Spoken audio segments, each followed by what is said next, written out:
Good morning बच्चों. Today I wanna explain you your chapter number 1 real number. तो देखिए सबसे पहले रियल नंबर में क्या क्या टॉपिक आते हैं वो सब के सब आपको बताते हैं. आपने पिछली क्लास 9th में सीखा ही था about whole number, natural number, integer, rational number and irrational number. तो बेटा इन सभी नंबर के कॉम्बिनेशन को हम कहते हैं रियल नंबर. तो रियल मतलब वास्तविक. तो जितने भी नंबर अभी तक आपने देखे हैं, चाहे वो होल नंबर हो, चाहे वो नेचुरल नंबर हो, चाहे वो इंटीजर हो, चाहे वो रेशनल नंबर हो, वो सारे के सारे नंबर हमारे कहलाएंगे रियल नंबर. तो अपने मन में जो भी इमेज को सोचेंगे वो सारी की सारी हमारे नंबर आएंगे रियल नंबर. ठीक है. Now we are starting the exercise of this. तो इसमें आपको क्या स्टडी करना है वो आपको बताते हैं. यहाँ एक थ्योरम है जिसे कहते हैं Euclid division lemma, otherwise Euclid division algorithm. ठीक है. तो इन दोनों के थ्रू आपको जो फाइंड आउट करके दिखाना है वो है द वैल्यू ऑफ एचसीएफ. तो एचसीएफ कैसे फाइंड आउट करेंगे हम देखते हैं. तो देखिए बेटा यूक्लिड डिवीजन लेमा ये एक्चुअली है तो वर्ड ये 10th क्लास का, लेकिन इसकी स्टडी आप मेरे ख्याल से पहले ही कर चुके हो. तो अगर कोई नंबर इस तरह से रिप्रेजेंट किया जाता है जिस like a is equal to B Q plus R, तो इसे हम कहते हैं it is a representation of Euclid division lemma. यहाँ ए हमारा डिविडेंट होता है, बी हमारा डिवाइजर होता है, क्यू हमारा क्वोशिएंट होता है और आर होता है रिमाइंडर. और आपको पता है आर की वैल्यू यानी रिमाइंडर की वैल्यू हमेशा डिवाइजर से छोटी होती है. ठीक है. तो इसलिए हम लिखेंगे R is less than greater than 0 और equal to 0 and less than B. तो ये हमारा जो स्टेटमेंट है वो हमारा है यूक्लिड डिवीजन लेमा का.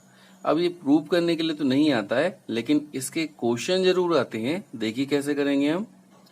ओके बच्चों, नाउ हम स्टार्टिंग हियर योर एक्सरसाइज 1.1.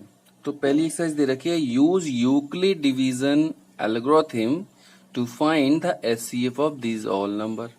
तो कैसे हम इसे सॉल्व करेंगे देखिए बताते हैं आपको. ओके बच्चों, तो this is your first question, class 10 chapter number 1 real number exercise 1.1 and question number 1 first part. Question दे रखा है 135 एंड 225. तो बहुत ही आसान तरीका है, कैसे करेंगे वो बताते हैं आपको. हम सबसे पहले आपको 6th क्लास में अपने एक मेथड सीखा था to find the HCF by division method.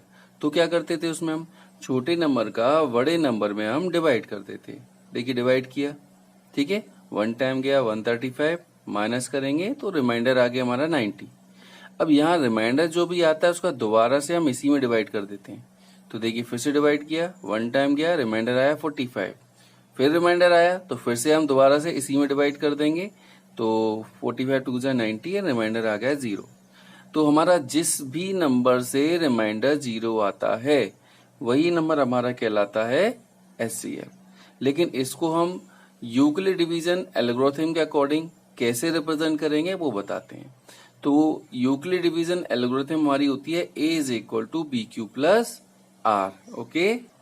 और जैसा कि मैंने आपको बताया था यहाँ आर जो होता है, ठीक है, आर ग्रेटर देन और इक्वल टू 0 होता है और लेस देन होता है वो बी से.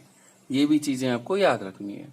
अब इसमें इसके अकॉर्डिंग हम इसे कैसे सॉल्व करेंगे. तो मैंने बताया था ए का मतलब होता है डिविडेंड, डिविडेंड का मतलब दिस नंबर. तो पहले हम इस वाले हिस्से में आते हैं. ठीक है. तो इस वाले हिस्से में ये डिविडेंड है, ये डिवाइजर है, ये क्वोशिएंट है और ये रिमाइंडर है. बस वैल्यू को पुटअप कर दो. डिविडेंड बराबर divisor into quotient plus remainder. अब दूसरे डिवाइड में आ जाओ, दूसरे वाले में आते हैं. तो यहाँ अब ये डिविडेंड है, divisor into quotient plus remainder. तो इसकी वैल्यू को हमने पुटअप कर दिया. अब तीसरे वाले में आ जाते हैं. जब तक डिवाइड चलेगा तब तक हम आते रहेंगे ऐसे ही.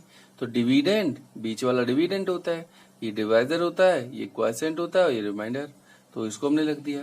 तो जिस स्टेप में रिमाइंडर 0 आ जाए बस उसका ये हिस्सा हमारा कहलाता है इसका एचसीएफ. इसलिए इसका एचसीएफ क्या हो जाएगा 45. तो इस तरह से हम इस क्वेश्चन को सॉल्व कर सकते हैं. ओके.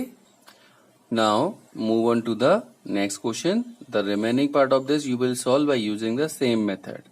ओके बेटा, नाउ देखिए क्वेश्चन नंबर 2 के दे रखा है, show that any positive odd integer is in a form of 6q + 1 और 6q + 3 और 6q + 5। एक्चुअली क्या है कि ये एक्सरसाइज बहुत ज्यादा मोस्ट इम्पोर्टेंट रही है अब तक। लास्ट ईयर डिलीटेड में जरूर थी, लेकिन इस साल में भी पॉसिबल है। देखेंगे क्या सिलेबस आता है, लेकिन सीखने में कोई बुराई नहीं है।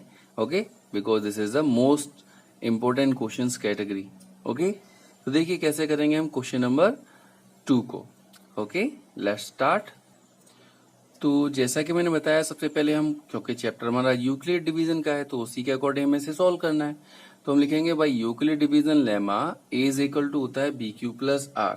और मैंने ये भी बताया था R जो होती है वो ग्रेटर देन और इक्वल टू 0 और लेस देन B होती है।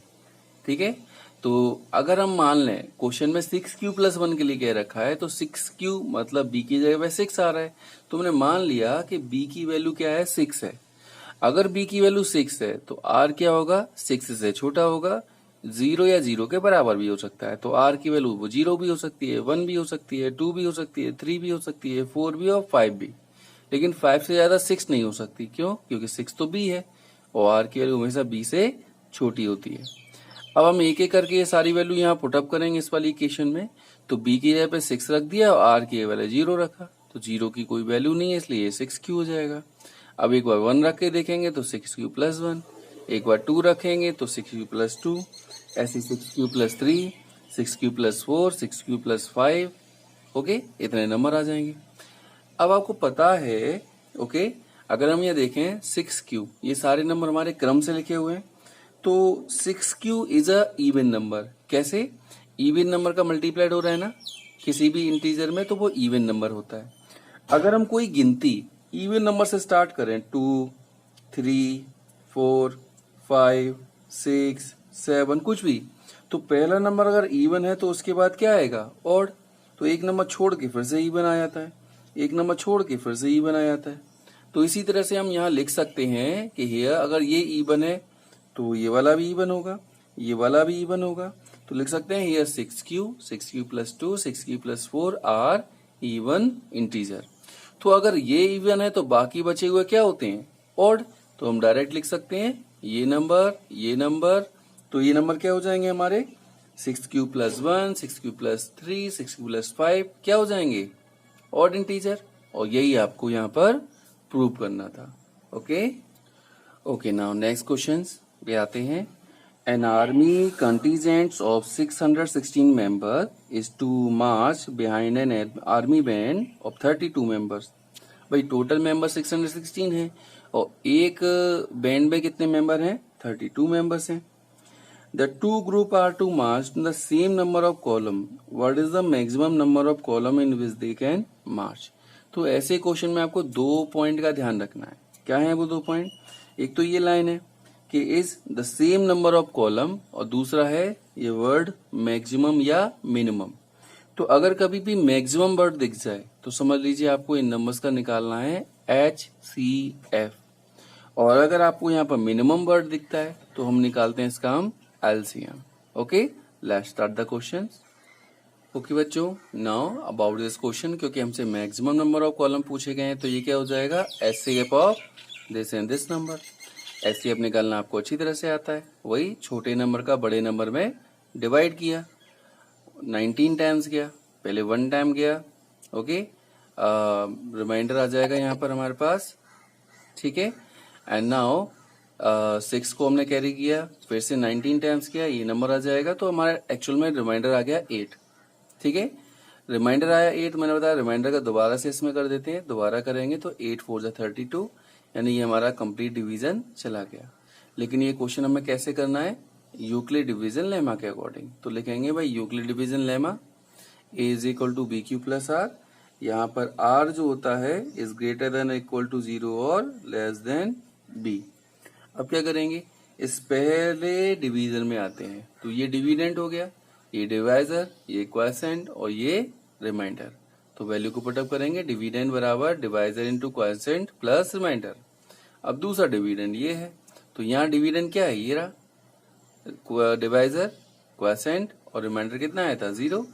तो वही वैल्यू को रख देंगे, क्योंकि 0 किस में आ रहा है, इसकी वजह से आ रहा है, तो this is called our HCF. तो यही हमारा इसका आंसर हो जाएगा।